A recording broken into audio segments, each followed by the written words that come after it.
Channel वाला ही बैठा है।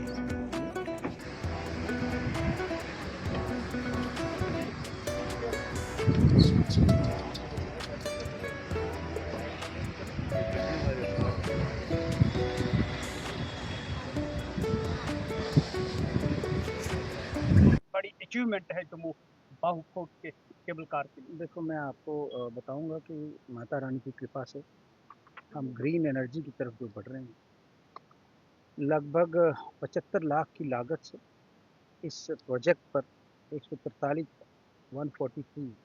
किलोवाट का ये जो हमारा प्लांट लगा है, वो लगभग 1.8385 लाख यूनिट्स साल के जनरेट करेगा और लगभग 15 लाख के करीब जो हमारी सेविंग्स जो होगी, मॉनेटरी सेविंग्स जो होगी, वो प्रोजेक्ट से होगी।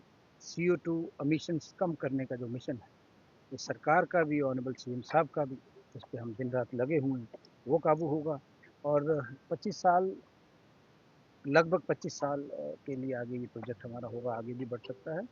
और मुझे लगता है बहुत बड़ी अचीवमेंट है। मैं रंधावा साहब को, रतन लाल गुप्ता जी को, अपने सारे डिपार्टमेंट के ऑफिसर्स को, हमारी बहन जी कॉर्पोरेटर साहब हैं और कंट्रैक्टर्स जो हैं, उनको मुबारकबाद दूंगा। बिजली का तो बहुत बड़ा इशू है, लेकिन मुझे लगता है अगर हम ग्रीन एनर्जी की तरफ, रिन्यूएबल की तरफ जाएं, तो लोगों को इससे फ़ायदा भी होगा। बिल्स का इशू तो बना ही हुआ है। तो इसी तरह हमारी सारी बिल्डिंग्स जो हैं, जैसे जम्मू यूनिवर्सिटी में हमने किया, कश्मीर यूनिवर्सिटी में किया, सारी बिल्डिंग्स को सोलराइज करने का एक मिशन है।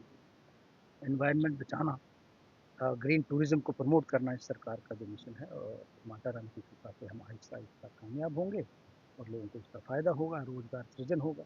आने वाले दिनों में और भी कुछ अच्छे यूनिट्स लगने वाले हैं, तो आपको हम तकलीफ देंगे। धन्यवाद। मेरा ये सौभाग्य है कि माता रानी के चरणों में ये जो गोंडोला इस्टेब्लिश हुआ है, इससे भी टूरिज्म को बढ़ावा मिला। और अब इंफॉर्मेशन टेक्नोलॉजी के दौर में मैं आभार व्यक्त करूंगा हमारे ऑनरेबल मिस्टर सतीश शर्मा जी और उनकी पूरी टीम का एक बेहतरीन प्रयास कि सोलर रूफटॉप इंस्टॉलेशन से पावर सेवियर भी होगी और पावर जनरेट भी होगी। ये दोनों काम साथ साथ चलेंगे, जिससे ये है कि गोंडोला की फंक्शनिंग में भी और भी ज़्यादा सुविधाएं उपलब्ध होगी। और मुझे लगता है कि जहाँ पावर सेवियर होगी तो वहाँ कहीं ना कहीं हमारी केबल कार कॉरपोरेशन को भी इस पर ध्यान रखना पड़ेगा कि आपके जो रेट हैं यहाँ पे 250 रुपये पर पैसेंजर के हिसाब से, वो भी ज़्यादा है। अगर पावर आप सेवर कर रहे हैं, पावर जनरेट कर रहे हैं, वहाँ पैसा बचा रहे हैं, तो ये भी रेट जो है वो 100 रुपये से ऊपर नहीं होना चाहिए। इसकी हम डिमांड करेंगे आने वाले दिनों में कि केबल कार का जो अप डाउन का ट्रिप है वो 100 रुपये से ऊपर नहीं होना चाहिए।